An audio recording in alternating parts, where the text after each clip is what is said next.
Dans le podcast cette semaine, on discute avec Erika et Pierrot, cofondateurs de Kiff Édition. The beat of the drums echoes in the pulse beat of the young braves.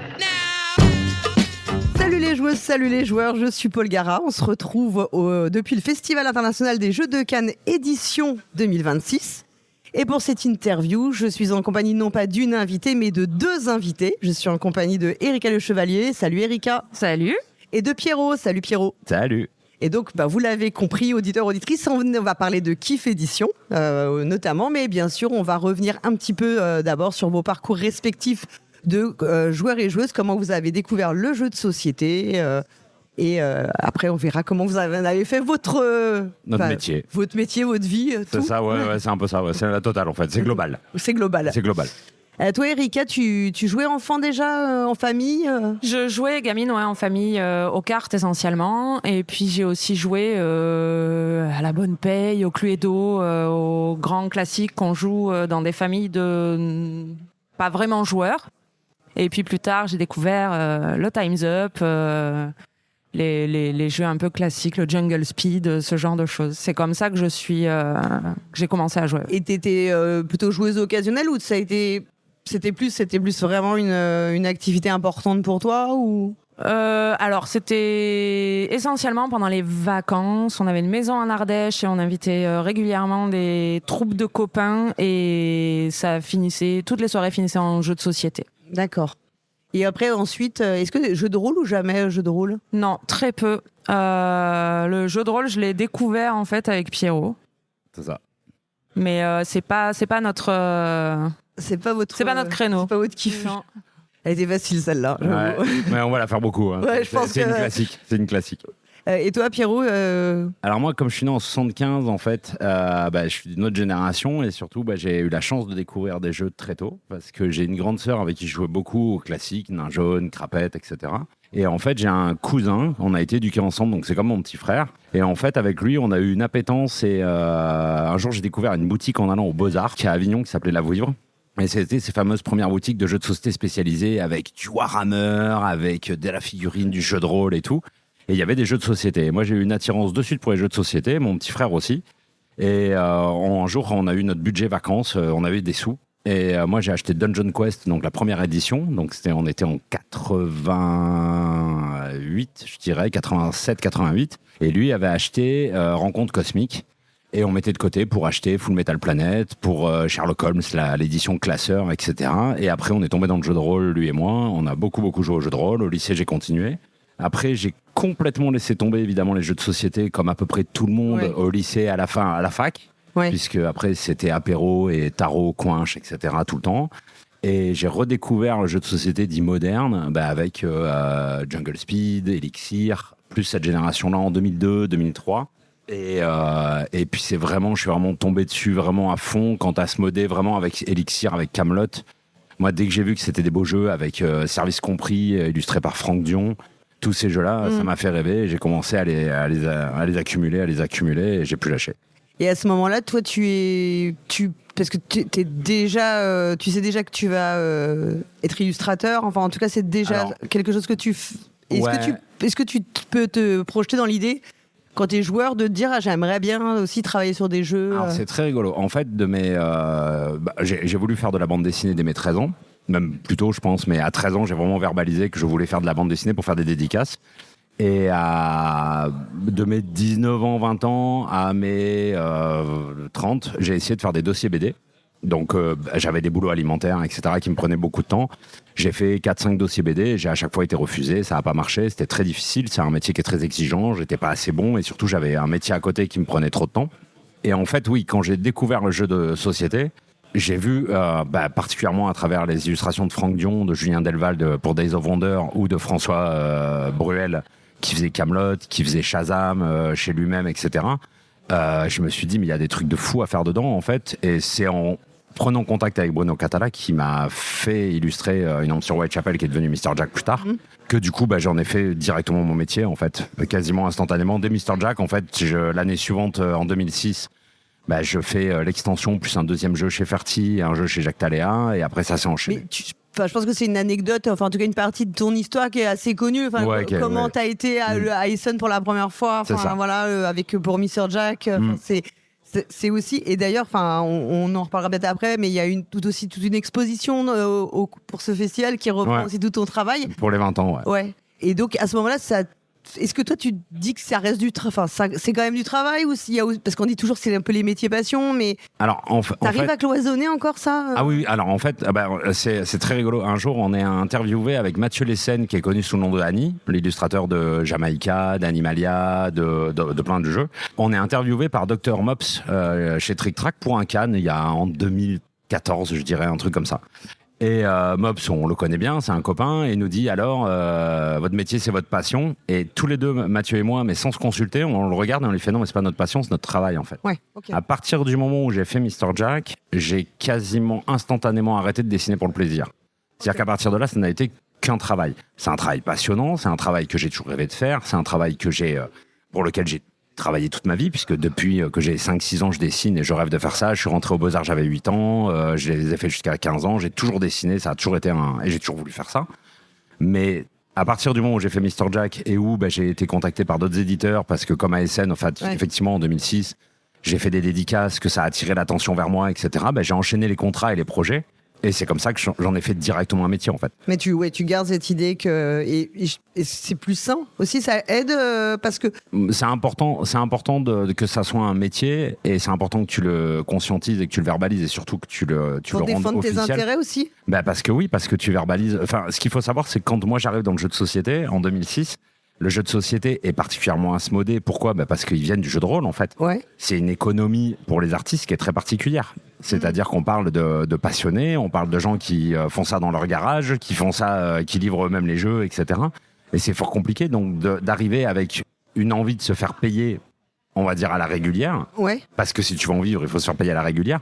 Bon, moi, je suis arrivé avec des tarifs, ça a un peu fait flipper tout le monde au début. Ouais. Et j'étais pas particulièrement cher, c'était juste un prix normal. Ouais. Parce que quand tu verbalises la chose et que tu es un peu pédagogique sur le truc, tu dis, voilà, mon devis, il est de temps, mais je vais y passer tant de temps. Si j'enlève mes charges, si j'enlève ci, si j'enlève ça, voilà, il me reste ça. Ouais. Est-ce que ça vous paraît OK ? Ah oui, c'est OK. Voilà, en fait, c'est tout. Et toi, Erika, du coup, tu travailles pas du tout dans ce secteur-là. Enfin, tu fais des études dans tous autres domaines. Par quoi tu commences en fait avant de travailler à 100% dans le jeu de société ? Alors moi, j'ai fait une école de publicité, donc effectivement rien à voir. Je rêvais d'être concepteur-rédacteur. Ok. J'ai fait 1 an en junior chez BETC. Et puis rapidement, les contraintes créatives m'ont pesé très très fort, et je me suis rendu compte que c'était un milieu qui me correspondait pas des masses. J'étais pas très à l'aise. Et puis les loyers parisiens pesaient lourd sur les épaules d'une junior. Donc j'ai rejoint mon sud natal et puis j'ai cherché du boulot. Dans la com, j'ai eu un petit job dans l'agroalimentaire.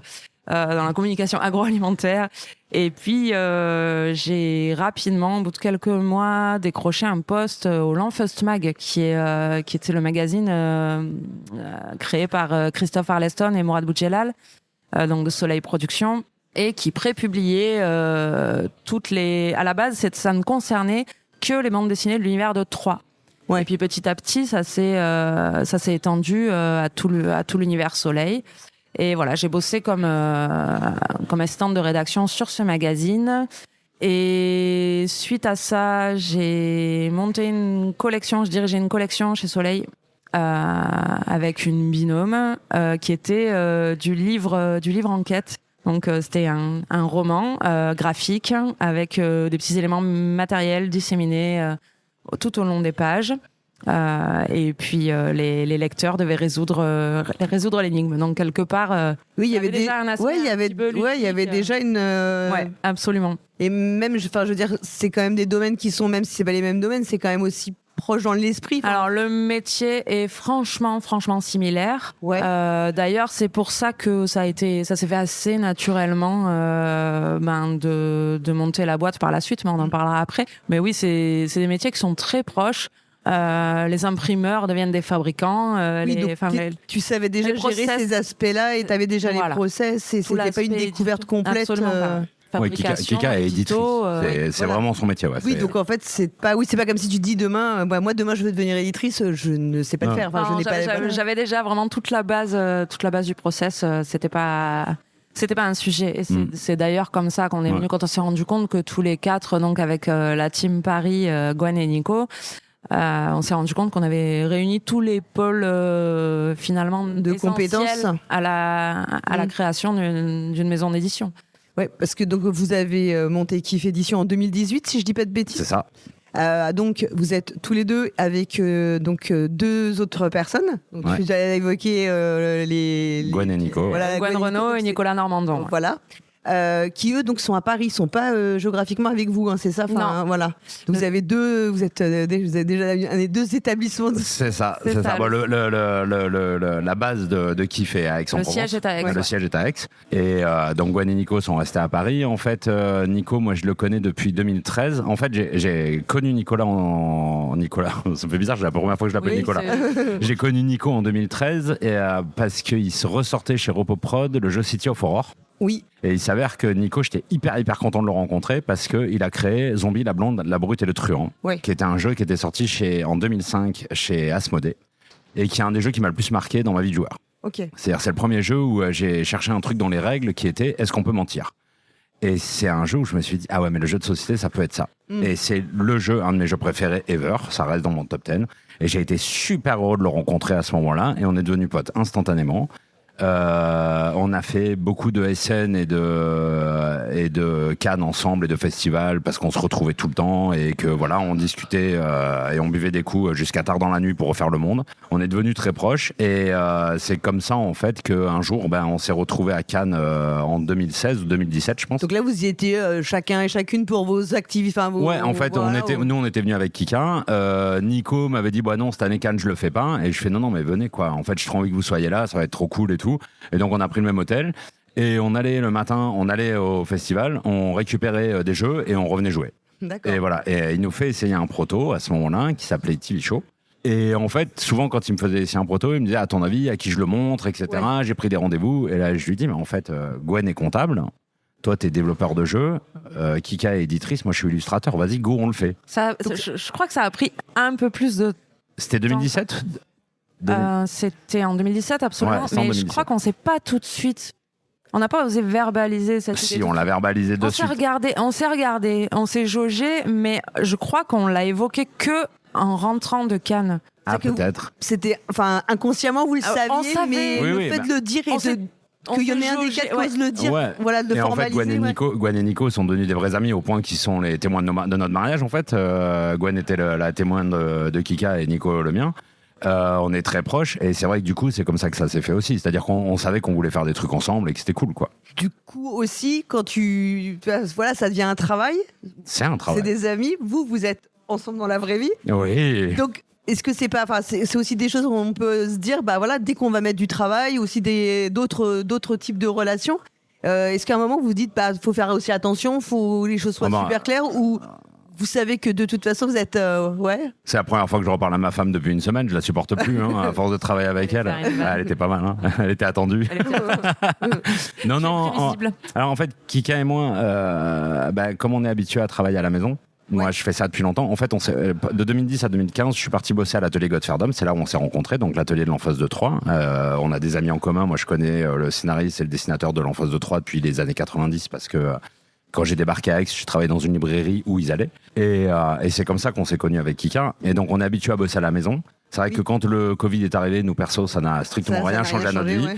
Et donc vous étiez déjà habitué à partager, en fait, même si vous travailliez pas sur la même chose ou sur les mêmes projets. Ouais. Vous aviez déjà le fait que finalement le travail aussi rentre dans la sphère domestique. Travailler à la maison, ça veut dire que tu laisses aussi le travail rentrer dans la sphère domestique beaucoup plus que si tu vas travailler ailleurs et quand tu rentres déjà tu as une sorte de sas de rien que le transport est déjà un sas de décompression et après voilà tu. Ouais, mais ça alors personnellement à titre vraiment alors on s'entend très bien avec Kika, c'est-à-dire qu'on a un rythme de vie, c'est pratique, mais j'entends par là que c'est assez évident, c'est-à-dire qu'on a des rythmes. Moi, ça peut arriver que j'ai des bouclages ou caler des bouclages qui soient super tendax et qu'à ce moment-là, on bosse vraiment des heures à des heures indues, genre en plein milieu de la nuit, machin.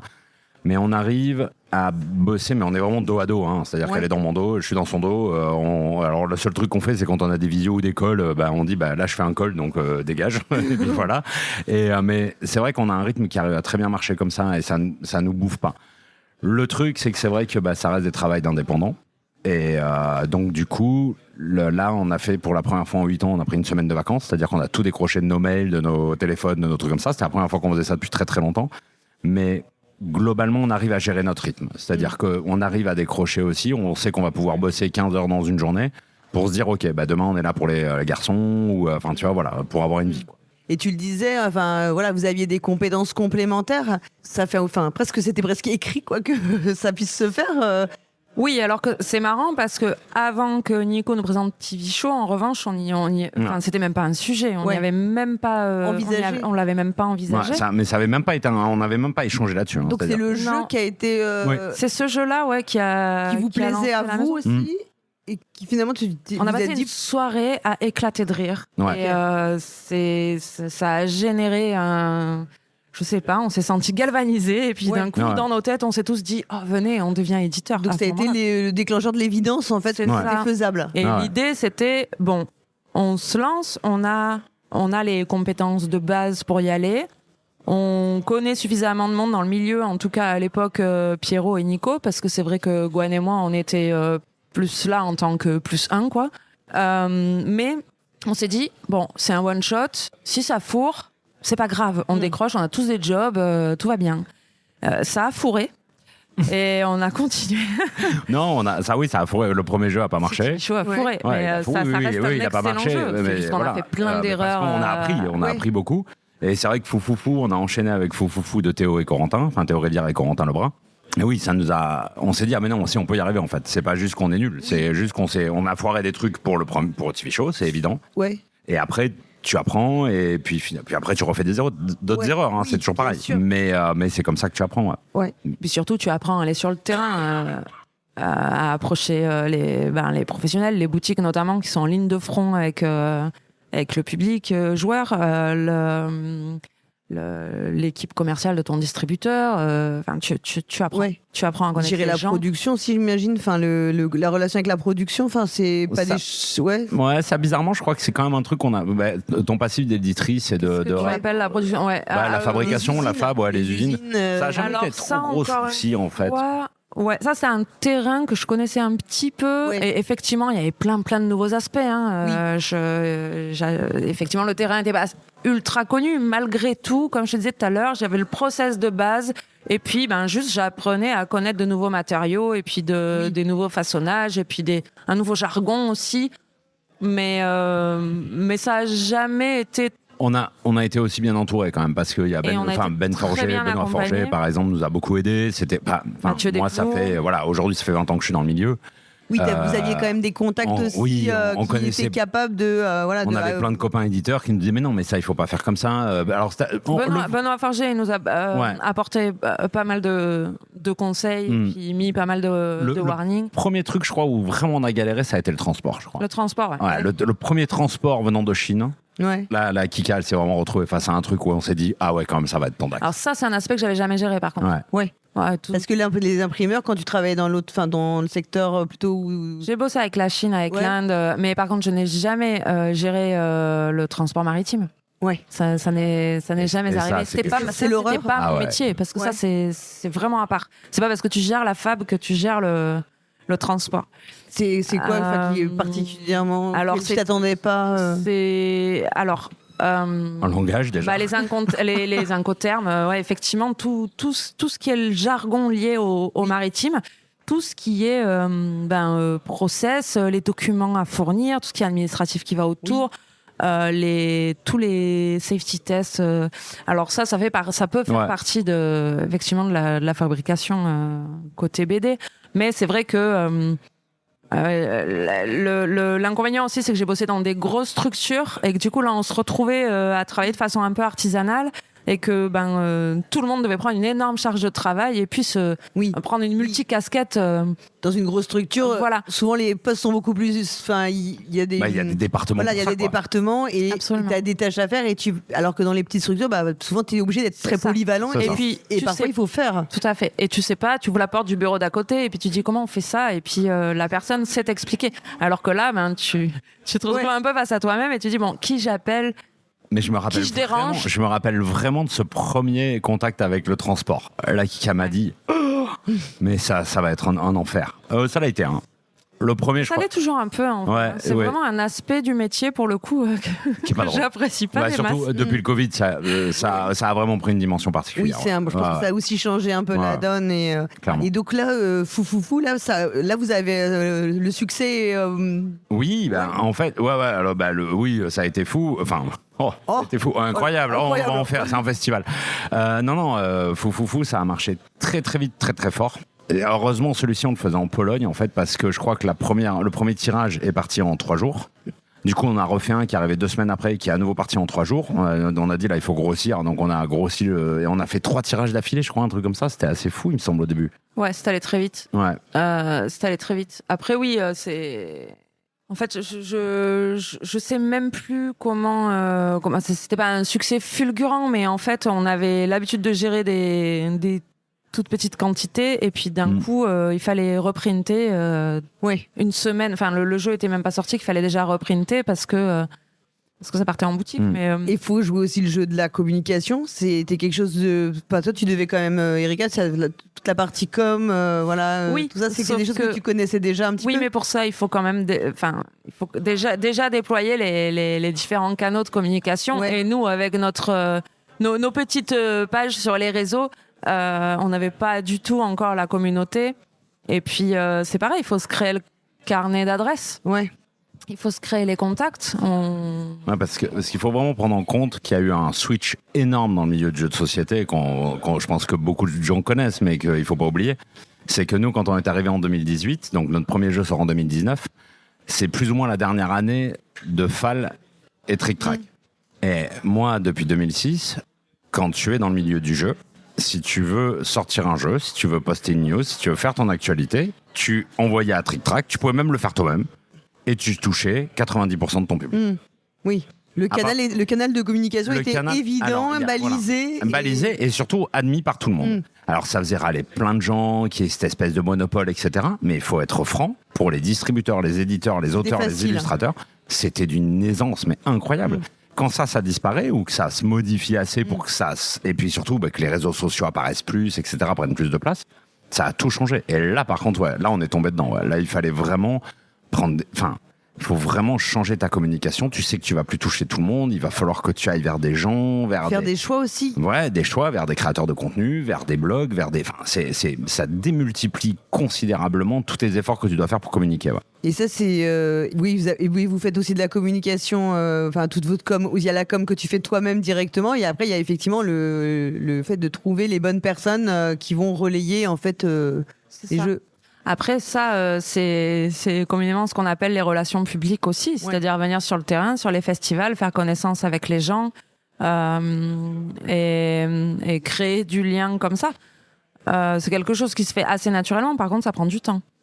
Ça prend du temps. Et puis, il faut aussi le temps d'asseoir une certaine légitimité, je dirais, et une certaine crédibilité. Ce qui n'est pas toujours évident, mais ne serait-ce que vis-à-vis d'Asmodée, qui est notre distributeur, où quand tu démarres et que tu vas signer avec Asmodée en disant voilà, je vous confie tous nos bébés, ça revient à dire ça.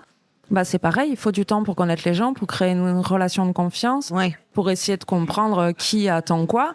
Et ce sont des choses qui se font dans le temps. Et là, aujourd'hui, on peut dire que chez Asmodée, on est extrêmement bien. On est bien entouré. Et maintenant, on connaît les gens. C'est une relation qui s'est construite aussi. Ouais, et qui prend du temps. Mais alors, encore une fois, tu vois, ça rejoint un peu ce que tu disais tout à l'heure par rapport au fait que ça devient un travail. Quand on a démarré, Nico a déjà créé 3-4 jeux à ce moment-là. Il a fait un des scénarios de Time Stories, le deuxième, qui avait beaucoup marqué. Ouais, Marcy Case, qui avait beaucoup marqué.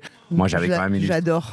Ouais, moi, c'est mon meilleur point. Bah, C'est mon moi, meilleur point. c'est un de mes préférés aussi. moi, Vraiment, J'ai adoré ce jeu. Et pour le coup, en fait, ce qui se passe, c'est que moi, je connais tout le monde dans le milieu. En fait, moi, quand je suis arrivé dans le milieu, à Asmodée, c'était 35. Hein, donc, alors, je connais pas tout le monde chez Asmodée, loin de là, mais je connais beaucoup de monde. Je connais beaucoup de monde de partout, en fait. Enfin, c'est vraiment le milieu dans lequel j'œuvre depuis une quinzaine d'années à ce moment-là. Et par contre, je suis pas éditeur de métier. Et en fait, il y a plein de choses dont j'avais pas conscience. Et il y a plein de choses que tu gères très, très différemment. Et typiquement, par exemple, tu vois, TV Show. Je sais que Kika va me tomber dessus, mais un des trucs, c'est une anecdote je sais que pas où il j'adore. va, hein, j'attends. Quand on a fait TV Show, on avait tous notre part de métier, on savait ce qu'on faisait, on a tous pris nos choix ensemble, on a fait nos choix ensemble, etc. Et on pensait qu'on allait bien et qu'on faisait bien. Autour de nous, que ce soit Asmo, etc., nous soutiennent vachement sur le projet, tout le monde trouve ça vachement cool, tout le monde dit « c'est un super jeu », etc. Et en fait, on se retrouve un an plus tard, je crois, après pour la sortie de Foufoufou, même 2 ans plus tard, et on se retrouve au Philibert, donc à Strasbourg, avec Fred Brelot. Et Fred Brelot me dit, putain, mais TV Show, c'était trop bien, pourquoi ça n'a pas marché? Et j'ai fait, bah attends, je vais te montrer. Et on cherche dans le Philibert une boîte de TV Show, ils en ont un. Et je prends la boîte de TV Show dans la main, et je lui dis, alors, je suis vendeur de jeux, je te vends ce jeu, tu vas voir, regarde, avec ce jeu, vous allez vous éclater, c'est des barres de rire. Et je lui montre la boîte. Il prend la boîte dans les mains, et il fait, ah ouais, ok, d'accord. Ma boîte est complètement foirée. C'est-à-dire que c'est un jeu qui est d'une austérité absolue. Et tu ne peux pas imaginer que tu vas rigoler avec ce jeu. Si on était vendu dans la boîte et si on était vendu avec l'explication, avec le pitch qu'on avait, avec le truc, et que les gens, quand tu voyais sur les festivals, c'était un jeu qui faisait un carton. Les gens, il y avait des tables qui étaient en larmes de rire. C'était incroyable. Mais en fait, dans une boutique, j'ai eu ça se vend pas. Ok. Et c'est la première fois, alors que j'ai fait à ce moment-là déjà une cinquantaine de couves, c'est la première fois que je me retrouve à me dire, ah mais en fait, bah, j'ai toujours un éditeur au-dessus de moi. Oui. Et qui arbitre des trucs et qui en fait me demande. Et même si je sais comment une couve, alors là c'est un jeu d'ambiance, donc c'est le genre de jeu qui doit pas être illustré, etc. Mais là je me retrouve à faire un mauvais choix qui nous semble excellent à ce moment-là. C'est pas. Mais du coup tu te dis pas ah ouais. mais en fait, qui remplit pas l'objectif. Et voilà. Foufou, on a failli faire la même chose parce Alors, que Foufou on l'a entièrement illustré. Ah, Et j'avais oublié. On fait essayer le jeu à une table quand même avec Ben Forger, Greux Games, il y avait Flo de Greux Games et il y avait Tom Verchex. On leur fait essayer le jeu, ils se prennent vraiment un fou rire monstrueux. Ben Forger, qui ne m'a jamais ces mots, se lève, me dit c'est génial. Par contre, tes illustrations, ça marchera jamais. Il faut tout que tu refasses ou idéalement, c'est pas toi qui les fait. Ok. Et je regarde les illustrations et je me dis en fait, il a peut-être raison. Et tu vois, il est venu faire son travail d'éditeur. Oui. Et là, du coup, je me suis détaché. Je me suis dit, ok, j'abranche pas le truc de la bonne façon. Là, j'ai pris du recul. On a pris une quinzaine de jours, je pense, où j'ai griffonné des trucs. Et un jour, justement, en griffonnant, comme quand tu griffonnes au téléphone, j'ai trouvé le personnage de Foufou et là, c'était parti.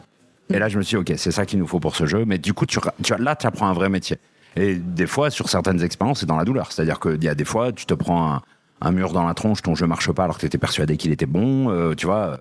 Ou tu te prends le Covid dans la tronche, mais ça, c'est autre chose encore. Et tu sors un jeu d'ambiance le jour du confinement. Pour 4 à 6 joueurs. Voilà. C'est parfait. Non, gros timing. Ouais. Gros timing. Parmi les jeux que vous avez fait, on va pas revenir sur tous les jeux que vous avez sortis. Il y en a un dont j'aimerais bien parler un tout petit peu. C'est un jeu que j'ai énormément aimé qui s'appelle Trax. Qui je trouve que, enfin, je pense qu'on en a discuté. Je trouve que c'est un jeu assez audacieux dans sa proposition et qui a beaucoup de charme. Et même s'il y a forcément des petits défauts, je l'avais dit. Il me semble. Enfin, je sais plus si on en avait parlé. Moi, je trouve que ce jeu, il a une certaine audace. En plus, aujourd'hui, ça paraît presque plus, enfin, l'audio est plus utilisé, enfin tu vois, ça commence, c'est rentré plus, mais au moment où moi je me souviens qu'on y joue à Vichy, c'est pas tellement encore dans l'air du temps. Ah non, enfin, il y en a un, il y a ouais. Echo de chez Ravensburger. Qui arrive à peu près, peut-être un peu en même Juste avant. En développement. Ouais. Juste avant. Non, Trax. C'est quand même un. Je sais pas, j'imagine qu'il y a une petite prise de risque quand on fait un jeu comme ça. Enfin, ouais. Trax, c'est 17 personnes qui bossent. Ok. C'est-à-dire qu'on a 4 acteurs et actrices, on a un ingénieur de son et son assistant, on a un musicien, on a Nico qui fait l'app et qui aide les 2 auteurs à faire le développement, moi qui fais les illustrations et les illustrations de l'app, on a Kika qui gère la fab, etc., les 2 auteurs. En tout, on était 17 à un moment. Il y a eu la location de l'auditorium avec tous les gens que ça implique pour les enregistrements des comédiens et des comédiennes. Ça a été compliqué parce qu'en plus on n'avait pas le bon alors c'est ultra austère, on n'avait pas le bon code NAF pour embaucher des intermittents du spectacle. Donc il fallait Ah non, non, mais- en gros, le terme est un peu osé, mais il fallait sous-louer Les acteurs. les comédiens et les comédiennes. Ouais. Ouais. Et ça a été assez complexe à mettre en place. Après, c'était beaucoup d'investissement en termes d'énergie et financier également.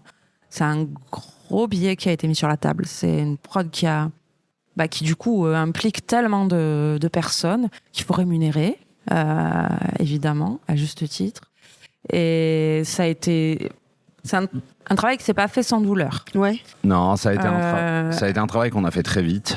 Oui. Alors, je dirais pas trop. Alors, si, d'une certaine on a façon, fait trop vite. mais il y avait plein de raisons Voilà, pour il y lesquelles on l'a avait, fait. il y avait Ouais. plein de raisons. En fait, on a pris un train qui a accéléré très très vite d'un coup. D'un coup, ça a très fort ralenti. Du coup, on a commencé à prendre du retard. Et à un moment où, si on avait été plus solide, plus mature, plus d'ancienneté, Pour on- dire les choses telles qu'elles sont, avec plus de trésors disponibles Ouais, aussi voilà. à ce On aurait moment-là, dit- pour se permettre on aurait dit, de ok, délayer la sortie. on va pas le sortir maintenant en fait. Ouais, On va prendre ok. un an de plus parce que là, juste, on est en train de faire trop vite quelque chose Ouais. qu'on peut pas faire trop vite. Malheureusement, si on sortait pas ce jeu-là, c'était simple, il y avait plus de trésor, il y avait pas d'autre plan B derrière à Ok. sortir un jeu. Et à ce moment-là, à ce créneau-là, on peut plus annuler. D'accord. On peut plus annuler. Alors, on a essayé, au détriment d'énormément d'heures de sommeil en moins, d'aller aussi vite et aussi bien que possible. Dans cette précipitation, tu fais pas forcément des bons choix. Par exemple, oui, on avait au début, il devait y avoir 30 enquêtes. Pour les auteurs, il fallait qu'il y ait 30 enquêtes. C'était absolu. On leur a dit, mais 12 max, c'est idéal. Au final, je pense qu'on en aurait fait 10 parfaites, ça aurait été parfait. Mais t'es obligé de faire des compromis en fait. Voilà. T'as des Ah non. situations. Ouais, Et puis, où- non, et puis surtout, tu prends des. Ouais. Être éditeur, c'est aussi à un moment, Last Publisher World, c'est dire, ok, c'est moi qui. Déjà, c'est mes thunes, donc à un moment, il faut que ça s'arrête, il faut faire ça, et puis c'est Ouais. tout. Mais c'est difficile parce que c'est des humains, c'est c'est des engagements moraux, c'est des personnalités, etc. Et il y a un moment où on aurait dû être plus ferme sur certains trucs, et dans la précipitation, on a peut-être l'immaturité de notre boîte en fait, Ouais. et moins dans l'affect. Et je pense qu'on a pris des décisions qu'on n'aurait peut-être pas dû prendre ou qu'on aurait dû prendre différemment. Et alors, on va pas se pleurer. Le jeu a très bien marché au début en tous les cas. Ça a été très explosif. Ça a ralenti assez vite, voire pas assez vite, Mais après, c'est aussi un peu le trend de tous les jeux depuis quelques années. Ça a Enfin, ralenti Ouais. instantanément quand Ouais. on n'a pas été, quand on a passé les nominations Ouais. de l'As d'Or. C'est pareil, on va en parler, mais beaucoup de monde nous voyait nommer. Nous, on a fini par y croire aussi. Ouais, parce que tout le monde nous donnait. Vraiment dans la profession, c'était assez unanime. Et puis la nomination n'a pas eu lieu. Voilà. Ouais. Et en fait, ce qui s'est passé, c'est que il faut savoir que dans le jeu de société, après Cannes, on rentre dans un espèce d'hiver Ouais. de vente qui est assez dur. Ok. Ouais, le printemps est une période. Alors, évidemment pas pour tous les éditeurs. Tu n'as pas besoin d'être nommé. Enfin, c'est pas parce que t'es pas nommé ou que tu gagnes pas Non. un as d'or que tu vas t'arrêter de vendre instantanément. Mais De façon globale, la fréquentation des boutiques Voilà. baisse à cette période de l'année. voilà. Ok. Et tu peux tomber dans des chiffres bas, Ouais. voire très très bas. Et Trax a été complètement remplacé entre guillemets dans la hype, etc. à ce moment-là, aussi rattrapé par des défauts, tu vois, dont on parlait. Il y avait Oui. des gens qui ont été plus durs sur le fait que, enfin, tu vois, par exemple, les 4 premières affaires, c'était pour eux sensiblement les mêmes. Pour nous, c'était un message de communication qu'on a loupé aussi. C'était les 4 premières affaires. Oui, elles sont simples, oui, elles se ressemblent, mais c'est pour vous initier. Oui, oui. En fait, et ça, on aurait dû le marteler. En fait, le plus simple, c'est qu'on en aurait dû en faire qu'une seule sur ces 4. Mais c'est vrai qu'il y a beaucoup de gens qui ont dit au bout de 4, je m'arrête, c'est toutes les mêmes. Et en fait, c'est dommage, c'est à la 5 que ça commence, en fait. Mais ça, c'est de la communication, c'est De voilà. la pédagogie. C'est de la ouais. pédagogie et c'est des canaux comme on disait tout à l'heure, c'est des canaux. Faut arriver à toucher les gens, en fait. Faut arriver à tous les toucher, et c'est pas évident. Et c'est vrai que quand on a passé Cannes, Trax a descendu dans les ventes fort. Et par contre, tu réapparais plus. Parce qu'on est arrivé dans une période de la vie de l'industrie du jeu où, un peu comme dans la BD dans les années 2000, tu n'as pas le temps de te faire une place dans la nouveauté que tu as déjà disparu. Donc, tu as 2 mois de vie. Si pendant ces 2 mois, tu brilles, tu passes sur un 3e mois. Et si tu continues à briller, puis un 4e, et là, éventuellement, tu peux t'installer pour la durée. Mais si les 2 premiers mois, tu brilles pas, les 3 premiers mois, tu Et brilles pas, c'est fini, quoi. Mais ouais, je comprends que ça a été aussi dur. Enfin, qu'il y a plein de raisons qui font que l'expérience, elle a été aussi un peu compliquée, en fait. Voilà, et qu'il faut aussi parfois s'en remettre. Ouais. Mais il y a quand même. je sais pas comment le dire bien, mais il y a quand même est-ce que vous êtes fier d'avoir eu l'audace de faire ce jeu-là quand même? Parce que Ah ouais, vraiment. oui, Ouais. parce que tu vois, Trax, à aucun moment je regrette. Et d'ailleurs, c'est rigolo parce que globalement, tu apprends plus facilement d'un échec. Oui. Tu vois, j'ai plus appris de mes illustrations ratées que tout le monde m'a critiqué oui, que de succès, que de ce que tu réussis en fait. Ouais, bien, on est d'accord. Parce que tu te mets des trucs en face de toi et en fait, que ça soit TV Show ou Trax, c'est hyper formateur. Mais vraiment hyper formateur. C'est-à-dire que tu peux. Si un jeu. Alors aujourd'hui, c'est pas parce que ton jeu marche pas qu'il est mauvais. Tu peux avoir des très bons jeux qui marchent pas, qui trouvent pas leur public, ça c'est parfaitement ok. Et je pense pas que Trax soit mauvais. On a fait des mauvais choix sur certains trucs, il y a des défauts parce que c'est un jeu audio avec des enquêtes, avec un déplacement de véhicules, avec des trucs voilà, qui sont assez tendus. Et on est super fiers du truc en fait, tu vois. Mais on a appris. Voilà, tu apprends que tu te dis ah ouais mais ça en fait en un an ce sera pas faisable. Ou oui s'il faut mettre 17 personnes dans la boucle, mais c'est 17 personnes et avec des affects, avec des humanités, avec des retards, avec des façons de travailler différentes. Rien que Nico et moi, quand on s'est retrouvés à bosser sur l'app ensemble, heureusement qu'on avait fait l'hypogramme parce que sinon on se mettait sur la tronche. Parce que c'est hyper exigeant. Lui, il réfléchit comme un informaticien avec une ergonomie, etc. Moi, je réfléchis comme un illustrateur. Enfin, nos deux langages sont complètement différents et on s'aime d'amour. Mais sur une app comme l'hypogramme, je pense qu'on se serait bouffé. Trax, c'est pareil, on se serait bouffé. Et c'est hyper formateur et c'est hyper agréable de faire des trucs comme ça. Après, après Trax, dans les autres jeux que vous avez sortis, forcément, il y a Behind parce que c'est un peu une invention. C'est un jeu qui est aussi audacieux, qui propose quelque chose de différent qu'on n'a pas l'impression, quand on y joue, on n'a pas du tout l'impression d'avoir déjà joué à ça plusieurs fois. J'ai cru comprendre qu'il y avait la fabrication, c'était des enjeux énormes parce que c'est comme il y a un aspect puzzle etc. Il faut pas que ce soit que ça a été compliqué. Et puis après il y a un peu le truc qui est assez, j'imagine, pour le coup satisfaisant d'avoir le l'as d'or initié derrière. Alors je commence bien. En fait, c'est avant tout une rencontre. Ouais. Ah, vraiment, avec Cédric Millet. Voilà, parce que Cédric Millet, que j'avais interviewé l'année dernière, avait expliqué comment en fait il avait eu l'idée du jeu. Il a fait le concours de Boulogne. Ouais. Voilà, et j'avais cru comprendre qu'il avait quand même plusieurs propositions aussi à ce moment-là. En fait, donc quand tu es finaliste de Boulogne, il y a un système de mécénat qui fait que ceux qui sont mécènes du concours peuvent voir les jeux avant que les auteurs puissent les reprendre et aller les diffuser à d'autres éditeurs. On fait partie des mécènes de Boulogne et du coup Nico nous fait un débrief parce que comme c'est la team parisienne, ils vont voir les 10 finalistes, ils y jouent et il nous fait le débrief de tous les jeux, il essaye de rester le plus neutre possible pour pas nous influer sur ce que lui il a aimé ou pas, etc. Et là quand même il dit celui-là il le faut. Ok. Donc là tu mets ton plus beau sourire, en clair tu barres, tu laisses Kika gérer, il faut que Cédric Millet à Vichy, tu vas le rencontrer, il faut que vous essayiez ce jeu, c'est merveilleux. Cédric Millet se pointe à Vichy et on parle. Je crois que je lui ai tenu la jambe pendant 1 heure. C'était terrible et j'avais pas encore essayé le jeu. Ok. On avait juste une promesse, Nico nous l'avait expliqué et effectivement sur la promesse. Seulement sur pitch. Ouais, sur pitch vous étiez déjà. On voulait absolument le rencontrer. Vous étiez. Nico, c'est vrai qu'il a lâché ce petit. Ça va vous plaire. Ouais. C'est sûr. Et en fait, la rencontre avec Cédric, donc pendant 1 heure, je lui dis écoute, j'ai pas encore joué au jeu, on y joue ce soir et on y a effectivement jusqu'à 2h du matin on a joué. C'était une rencontre avec Cédric qui a été. C'est un moment que j'adore. Ça a vraiment été un moment marquant dans mon histoire, en tous les cas, autour de Kiff. C'était vraiment une rencontre où j'ai été. D'abord, j'étais face à un gars adorable, très franc. Du coup, j'ai essayé d'être aussi franc, donc avec les qualités qu'on a en tant que Kiff et nos défauts et nos limites, etc. Parce que je savais qu'il allait avoir des propositions. Ouais. Dans le week-end, effectivement, il a reçu 6 propositions chiffrées. Ok. Nous, on lui a dit avec nous, tu vas être un peu rock'n'roll quand même. Et on y a joué le soir. Je lui ai dit, je te retrouve demain matin pour te redonner ton proto. Et on y a joué le soir avec Kika. Et quand il est arrivé, je lui ai dit, en fait, à fond. Mais déjà, on n'hésitait pas avant. Il n'y avait pas de questionnement entre vous. Non, c'était pas un sujet. Ouais. Non, c'était pas un sujet. Vous savez que c'est. Ouais. Et on lui a dit, on va pas te promettre des monts et merveilles. Voilà, on est des petits éditeurs. On a telle limite. Voilà, on a tout expliqué. Et on lui a dit, la seule chose que je te promets, c'est qu'on va se régaler. Il tenait vraiment, c'était un jeu, il a un vrai métier à côté, c'était son bébé et on savait qu'il voulait s'impliquer. Et du coup, cette rencontre avec Cédric fait que on lui dit vraiment, ce jeu, on le fera ensemble. Moi, je lui ai dit sur la partie DA, par exemple, si ça t'intéresse un minimum, et vu que dans ton jeu, il y a une énorme place à l'illustration, si ça t'intéresse un minimum au-delà du respect de la mécanique, mais moi, on pourra faire ça ensemble. J'aurai mon dernier mot là-dessus, puisque c'est moi qui vais choisir, c'est moi qui vais te proposer. Mais si tu veux échanger avec moi autour de ça, c'est un plaisir. Il adorait ça. Nico et lui sont quand même 2 informaticiens. Ça a très très bien matché. Oui, il m'a dit qu'il avait aussi développé des outils pour l'aider aussi à la création, quoi. Nico, instantanément, lui a fait des applications pour simplifier la création de prototypes, le test de prototypes, etc.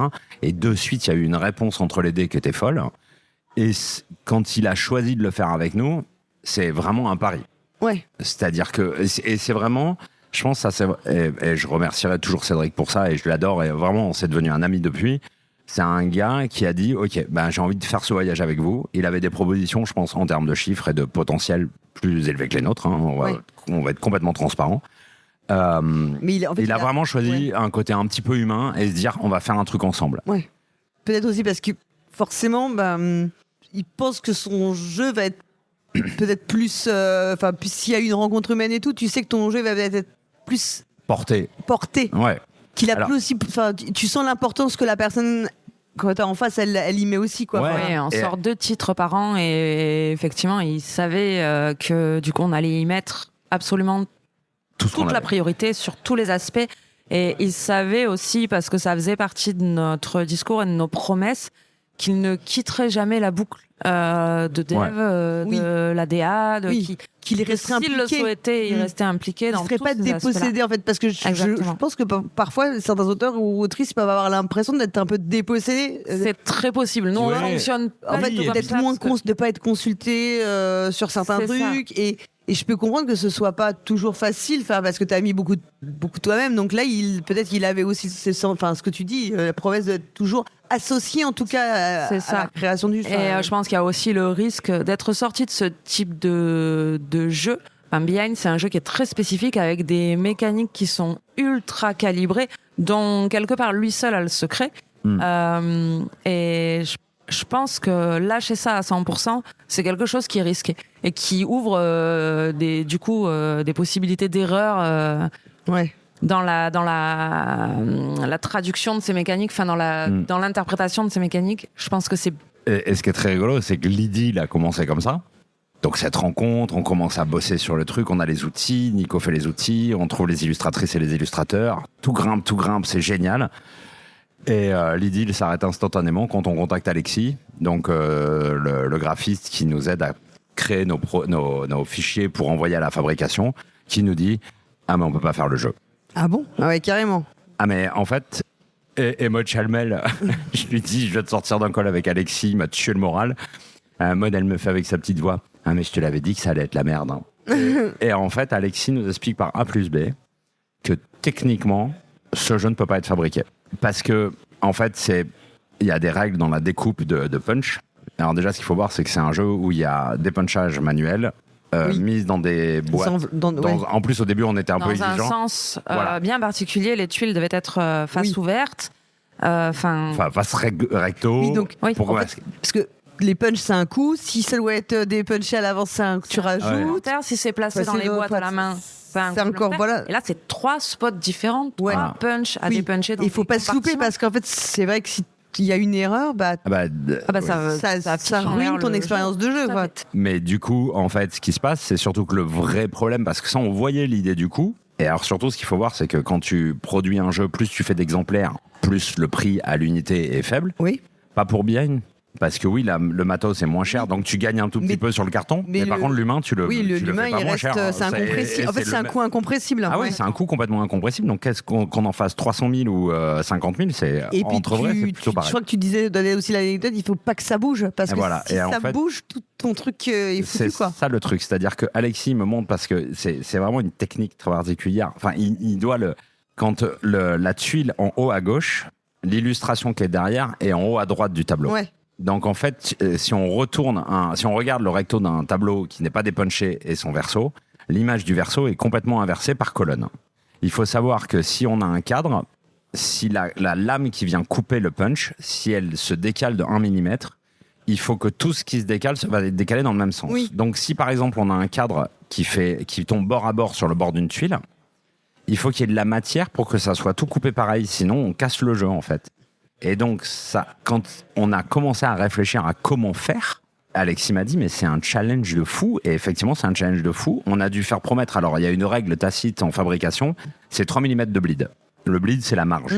Elle est extérieure et intérieure, c'est-à-dire que si tu as une tuile carrée, tu dois prévoir que la lame peut couper 3 mm à l'extérieur. Ou 3 mm, ouais. Mais du coup, si elle coupe 3 mm, comme c'est un carré, elle va couper 3 mm à l'extérieur à gauche et du coup 3 mm à l'intérieur à droite. Donc rien ne doit être important dans ces 3 mm de marge à l'intérieur et 3 mm de marge Ça, c'est du fond perdu, si tu extérieur. veux. Ouais. Nous, on a fait promettre à notre fabricant que 2 mm, c'était pas, au-delà, c'était plus possible. Donc ils nous ont dit non, mais ça marche.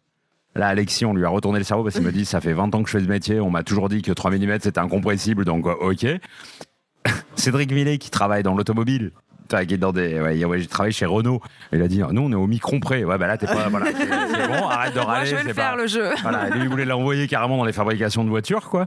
Et donc ouais, ça a été un truc de fou. Ouais. Mais de fou. Pour trouver les solutions, pour trouver l'usine avec laquelle on a travaillé, etc. Ça a été vraiment, vraiment un challenge. Et on a serré fort les fesses quand on a reçu notre première boîte, quoi. Ouais. Ouais. Bah, d'ailleurs, c'était foiré. Ouais. On en a foiré quelques-unes. Et ça nous arrive encore. Ce qui est drôle, c'est que sur la boîte de Behind Purple, donc le second opus, Mm. on a bouclé la fab assez sûr de nous finalement, parce qu'on s'est dit bah, c'est bon, c'est rodé.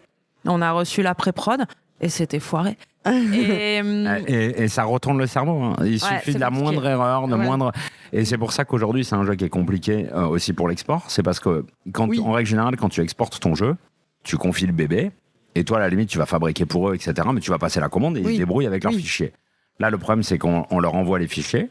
Ils font leur traduction, ils mettent du texte et ils nous renvoient tous les fichiers. Et natifs. Nous, voilà, natifs. Et Alexis va tout refaire. Ouais. Pour adapter. Pour être sûr, pour garantir qu'il n'y ait pas de ratage. Personne n'ira faire autre. Enfin, là, aujourd'hui, Alexis a atteint une maîtrise. Et encore, on fait encore des erreurs et on les corrige parce qu'on fait de la pré-prod, on imprime, on machin. Mais oui, ça, c'est des vrais challenges et c'est très, très exigeant. Ouais. Après, le jeu a très vite fait parler de lui. En fait, dès qu'on a commencé à en parler, à le présenter, il a été présenté, il y a tout de suite eu un engouement. Vous l'avez senti monter, tout ça, très vite? Instantanément. Déjà, Louis Lydie, alors la fin du monde, on a un narratif incroyable avec ce jeu en fait. On est trop heureux, bim, la fabrication, rien n'est possible, et puis d'un coup le jeu sort et tout va bien. Parce qu'on est trop fort. Après, effectivement, le jeu a pris la lumière avant même de toute façon sa sortie, parce que ne serait-ce qu'à l'état de proto, on était déjà plusieurs éditeurs à avoir envie d'y aller. Quand on l'a fait tourner dans le milieu pro, on a vu l'engouement. On a eu beaucoup le terme qui est revenu, c'est une évidence ce jeu, mais c'est tout ce qui est média ludique, tout le monde était emballé. Et puis quand on a commencé à le poser sur des tables de festival, la démo en l'occurrence, ça a pris tout de suite. Et à la sortie du jeu, il sort en octobre, il est sorti en octobre. Il est sorti en novembre. Novembre et en fait, 2024. ce qui nous a fort effrayé, c'est que c'est un jeu sur lequel on ne pouvait pas communiquer de manière classique. Oui. C'est-à-dire que tu peux rien montrer. Tu peux pas montrer d'images. Il faut demander aux gens de ne pas montrer en fait aussi. Et surtout jusque-là, le principe de base, c'est que tu distribues des boîtes de pré-prod un petit peu à l'environnement influenceur et puis aux boutiques. Pour qu'elles puissent préparer le jeu, la sortie du jeu en amont, quoi, qu'elles connaissent le jeu. Et là, c'était très différent et du coup, je n'avais envoyé aucune boîte. Je m'étais concentrée sur les boutiques pour leur dire voilà l'objet. Le jeu, à vous d'y aller. On leur a fourni des petites boîtes de démos. Ouais, c'est les démos qu'on fait le truc. Ça a beaucoup fait le job. Mais c'était celle dans le théâtre. Ouais. Et la démo, Asmodée a trouvé ça tellement bien parce que nous on avait fait tirer au début. On avait fait tirer 500, je crois, peut-être moins. Moins, je crois. Je sais plus. On avait fait tirer un certain nombre. Asmodée nous a commandé un volume de démos pour le diffuser dans les boutiques. En fait, pour que toutes les boutiques en aient, en fait.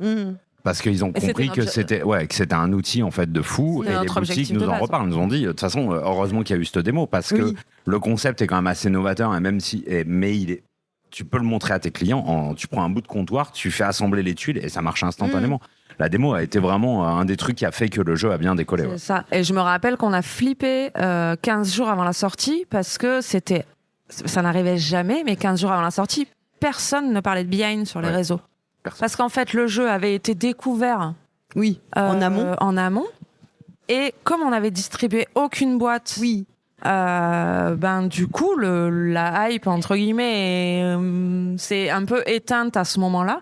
Puis au moment de la sortie, là, on a vu les chiffres qui correspondent aux boutiques qui nous suivaient et qui nous ont fait confiance sur ce titre-là. Et là, on a été super rassurés. Donc, effectivement, ça a été de l'ascenseur Non, émotionnel. la veille de la Et sortie. la veille, on était un peu On fébrile quand n'apparaissait même. pas dans les sites où il y a des tendances. les tu hotness, sais. les hotness, les on n'y machins. était pas. On Ouais. rentrait même pas dans le top 100. Ouais. C'est-à-dire, c'était assez incroyable.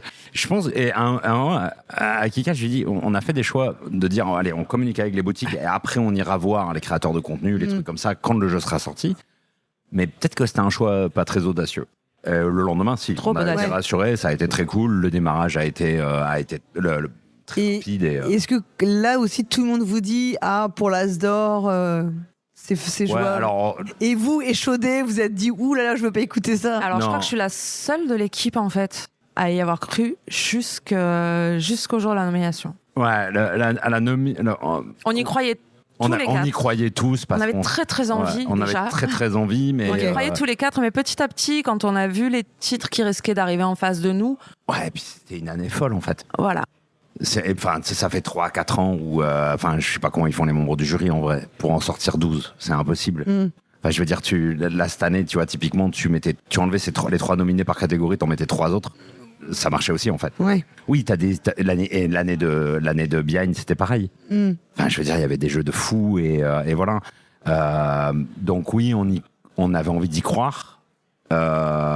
C'était super fort. D'ailleurs, quand on a été nommé, je crois qu'on considérait qu'on avait gagné. Hein. Parce que c'était pour Parce que nous. déjà, pour avoir assisté à la cérémonie l'année dernière, le moment où vous êtes, on révèle que c'est bien qui est Asdor initié et où vous avez demandé sur scène, c'était un moment très émouvant. On n'en a pas 50 en fait, on n'a pas dans les souvenirs, les cérémonies comme ça, il faut qu'on ressente aussi les émotions et c'était, je pense, un des moments les Voilà, plus émouvants auxquels moi j'ai pu assister. Il y avait Bah, que ça. C'était En fait, d'une lenteur absolue parce que du coup, moi, j'étais en bout de rang. c'était étonnant. Et ouais. toute l'équipe, donc Cédric, Kika, Gwen, Nico, suivi de Maud, suivi de Martin, tous me passaient et fondaient en larmes dans mes bras. Donc moi, je chialais comme une madeleine et du coup, on n'y allait pas. On montait pas sur scène. Je me Mais- rappelle avoir dit quelqu'un qui m'a dit, mais en fait, on croyait que vous étiez pas là, quoi. Et quand je disais tout à l'heure que j'y croyais jusqu'au bout, c'était à la nomination. Parce que, en revanche, je ne m'attendais pas à ce qu'on soit primé. Et quand on est rentré dans la salle ce soir-là, moi, j'avais mis des talons, ce que j'avais pas fait depuis très longtemps. Et je me rendais compte que je savais plus du tout marcher avec des talons. Et mes jambes ont commencé à trembler. Et je me suis dit, ah mince, si je suis dans cet état-là, peut-être que j'y crois un peu quand même au fond de moi. Et ça a été d'une lenteur absolue, la révélation, parce que on a compris que c'était Behind quand Marie a retourné son enveloppe. Ils ont fait le petit... Ouais, il y a C'est Cédric Marie qui était sur scène à ce moment-là. c'était Marie et Damien et j'entends Cédric qui dit, oh, c'est nous. Ouais, on s'est attrapé le bras comme ça Ouais. avec Cédric et on a quand Marie a retourné sa feuille comme ça, on a compris que c'était nous. Et Martin, en fait, Il a compris Martin, 10 il minutes est après. resté assis et c'est Aline qui lui a dit, je crois qu'il y faut aller, que là. tu te lèves. Faut y aller, mon chéri. Allez, go. Et on était tous un peu hagards, ouais. Et En fait, moi, j'ai c'est pas rigolo parce réussi que à ça aligner faisait 2 deux jours mots. qu'on était au festival. Tout le monde me disait alors la pression. Et on disait tous, et c'était vraiment sincère. Tout le monde me dit ouais, mais c'est pour te porter la poisse et tout. Je fais non, c'était vraiment sincère. On était nommés. C'était gagné. On n'avait pas gagné l'Asdor, mais le fait d'être nommé, C'était une reconnaissance. tellement majeur Ouais. pour nous. Et c'était C'était vraiment c'est un- ça qu'on attendait Et en ouais, plus, c'était un avec truc- fébrilité on en voulait, fait au on départ. voulait offrir ça à Cédric, en fait. Ça voulait dire qu'on avait fait bien notre boulot, Ouais. notre entente était géniale. Vraiment, c'était. Il nous l'avait dit en plus ou moins en blaguant. On avait fait une grosse sortie à Strasbourg, tous ensemble avec Maud, Martin, toutes les teams et tout, et Cédric, Myriam, la femme de Cédric. On avait dit, il nous avait dit, mais de toute façon, là, on savait pas qu'on était nommés. Et il nous avait dit, mais de toute façon, moi, j'ai déjà l'Asdor, je m'en fous. Ouais. Dans ma tête, je l'ai, c'est trop bien, on s'est régalé, c'était trop cool. Et le fait d'être nommé, on avait déjà gagné. Et pendant 2 jours à Cannes, je disais, c'est trop cool, on a déjà gagné. Je suis rentré dans la salle, je tombe nez à nez avec Nadine Seul, l'ancienne commissaire du Palais pour le festival, qui me montre ses doigts croisés, qui me dit, j'y crois. Là, j'adore Nadine. Et là, je me dis, putain. Et là, je tombe sur Rexou, Olivier Rex, qui me tend le poing, qui me dit, vas-y, j'y crois. Et là, je m'assois, je suis face à cette espèce d'attente de chronomètre qui dure 25 minutes. Et là, je me dis, merde, si je l'ai pas, je vais faire un caprice. Je le voulais. À ce moment-là, il me le fallait. Je pouvais plus imaginer que je ressortais. Alors que j'étais parti dans l'idée qu'on l'aurait pas. Ouais. Là, à ce moment-là, je m'assois et je me dis, oh merde, je le veux. Je le veux tellement. Ouais. Je vais être dégoûté si je l'ai pas. Je vais pleurer et tout. Ça va être horrible de pas l'avoir. Alors quand on l'a, c'était trop bien. Et on n'a pas échangé un mot pendant toute l'attente du démarrage de la cérémonie. Ouais. On est rentré dans la salle, on s'est assis dans notre rangée dédiée et on n'a absolument pas parlé. Nico s'est endormi. Je crois que c'est Luce, donc la fille de Gwen, qui a pris des photos à ce moment-là de nous. Ouais. On a des têtes complètement hagardes. Ouais.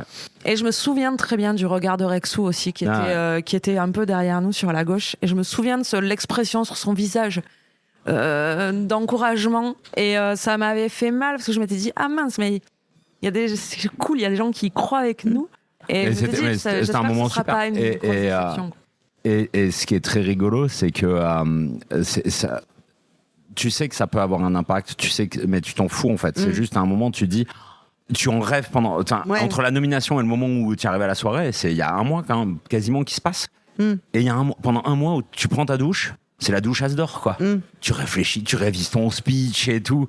Non, le coup pas, c'est rigolo. Mais il faut imaginer que tout le monde imagine son speech de remerciement. Ouais. Moi, j'ai pas parlé, mais j'avais 12 speeches, quoi. Mais d'une humilité, avec de l'humour, des blagues et tout. T'as envie. Mais c'est super cool d'y croire. Il descendait de la douche, t'as fait ton discours. Mais c'est super cool d'y croire. Et c'est chouette. Et au moment où moi, je me suis assis, je me suis dit, ah ouais, mais après, là dans 2 heures, je peux plus rêver de ça. Ouais. Ouais. Bon, on rêve pour le Spiel après, mais pour cette année. Donc, mais tu vois, tu rêves de ça en fait. Et tu te dis, ça dans 2 heures, c'est fini.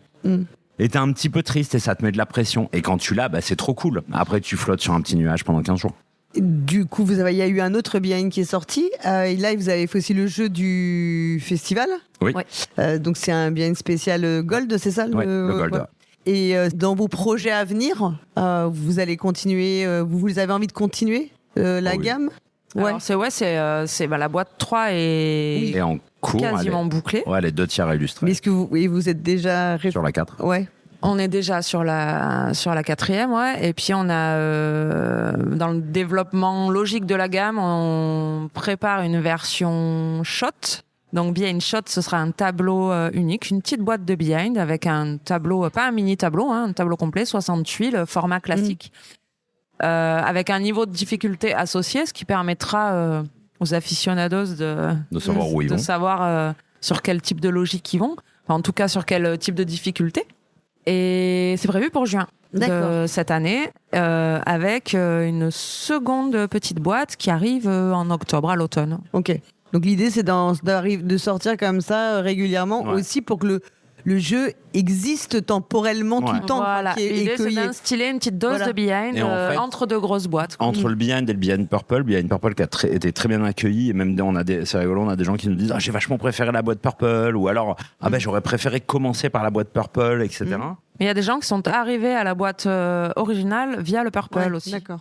Et en fait, les gens nous disent c'est long d'attendre 1 an. Et du coup, l'envie, c'était aussi ça, de dire ok, on peut amener une petite dose en plus, etc. Pour installer aussi le jeu, parce que c'est aussi le rêve, c'est d'avoir toujours un jeu qui s'installe dans la durée et qui te permette d'abord, parce que c'est, j'imagine, satisfaisant sur son travail que tu as fourni, et aussi parce que financièrement, ça te permet d'être aussi pouvoir avoir une sorte de garantie, enfin pas de garantie, mais c'est une locomotive. Ça te permet en tout cas une sécurité, une sécurité pour faire après d'autres projets, quoi. C'est ça. Et dans les autres projets à venir pour cette année 2026, c'est peut-être Alors non, on a Journey Horizon, qui est un jeu de Thomas Favrelière illustré par Crocotam. Qui est un jeu qu'on avait découvert à Vichy il y a 2 ans, que Thomas nous avait fait découvrir. Il y a 1 an et demi, ouais. On a mis Crocotam, donc les illustratrices et illustrateurs Crocotam dessus, Joël et Jérémy, pareil, projet régalade, un peu comme Miams, projet régalade, qu'avec des gens humains cool, avec une entente cool, avec une envie de travailler commune, avec des envies de faire des choses ensemble et tout. Et là, c'est beaucoup de plaisir. Ouais, avec Nico qui bosse sur le dev BGA en parallèle. Voilà. Et Journey, ouais, ça sort en septembre. Ouais. Et ce matin, un monde de jeu a annoncé, donc le jeu était sélectionné au Sablier d'Or, donc on est super contents. Et puis on va aller montrer ça, au chalet et puis voir un petit peu comment le jeu est accueilli par les gens, quoi. Et c'est un jeu qui est magnifique, ouais. Donc Okay. on est content, on est grisé. Il y a d'autres projets déjà en cours où vous pouvez parler ou... Alors, moi, en tant qu'illustrateur, je vais commencer à travailler sur Les Chevaliers de la Table Ronde 2 Oui. de Bruno Catala et Serge Laget, qui est un projet qui me tient plus qu'à cœur et qui est un truc super. Et pour 2027, on commence à bosser sur la boîte 4, donc on sait qu'on aura la boîte 4 a priori de Behind. Et on a signé un jeu, dont là, on peut même pas dire le nom, etc., qui est très rigolo parce que c'est pareil, ça sort de Boulogne. Nico me dit celui-là, comme ça, il faudrait que vous l'essayiez parce que sur le premier abord, je suis pas sûr que ça va te surprendre que je l'ai mis. Et effectivement, je lis les règles à Kika, je fais bizarre qu'on l'ait mis quand même. Et en fait, je vais faire une session d'escalade avec les copains et j'amène le jeu à la fin, on se boit une bière et du coup, je fais souvent un petit proto ou un petit jeu ou un truc comme ça. Là, je fais tester le jeu et on se régale avec les copains. Et je rentre à la maison, je dis ouais, quand même, bizarrement, c'est vraiment pas nous normalement, mais là, j'ai très très envie d'y rejouer. Et je fais jouer Kika. Et pareil, là, très très envie d'y rejouer. Donc on en refait une. Et puis finalement, on se dit tiens, j'aimerais bien tester. On a un fils de 7 ans et on lui dit tiens, on va voir si ça peut marcher avec toi. C'est au-delà de son âge, je pense, très largement, mais voir juste si les mécaniques, etc. C'est un jeu très simple. Oui, on l'a aidé à optimiser quand même. Voilà, on l'a aidé à optimiser et c'est un jeu où on se régale. Alors que jamais j'aurais mis. T'aurais pas misé sur le fait que ça vous plaise. Ouais. Pas une seconde, mais on est à fond. Non, c'est pas le type de jeu vers lequel on va d'habitude. Ouais. Et c'était certainement pas le type de jeu qu'on imaginait éditer. Ouais. Et là, c'est vrai que c'est assez évident. En fait, on s'est tous régalés. Donc c'est cool. Ok. Voilà. Il y a autre chose dont vous voulez parler ou on a fait un bon tour d'horizon? Oh non, on a fait un bon tour. Écoutez, merci beaucoup pour votre temps et pour la discussion, c'était très cool. Merci à toi. Merci et on remercie les auditeurs et auditrices pour l'écoute. À bientôt, salut. Bye bye. Au revoir.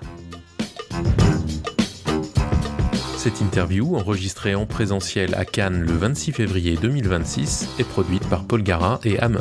Toutes les informations utiles et les titres des jeux abordés dans cette émission figurent dans le billet de cet épisode sur notre site lepointdepaulgara.fr en un seul mot. Ce podcast est totalement indépendant, son contenu est libre et non sponsorisé. Retrouvez-nous sur les réseaux sociaux, Facebook, X, Blue Sky ou Instagram sur le compte de Paul Gara et surtout venez discuter de cette émission et de tout autre sujet sur le serveur Discord du podcast. Merci d'avoir écouté Le Point de Paul Gara et à très bientôt pour une prochaine émission.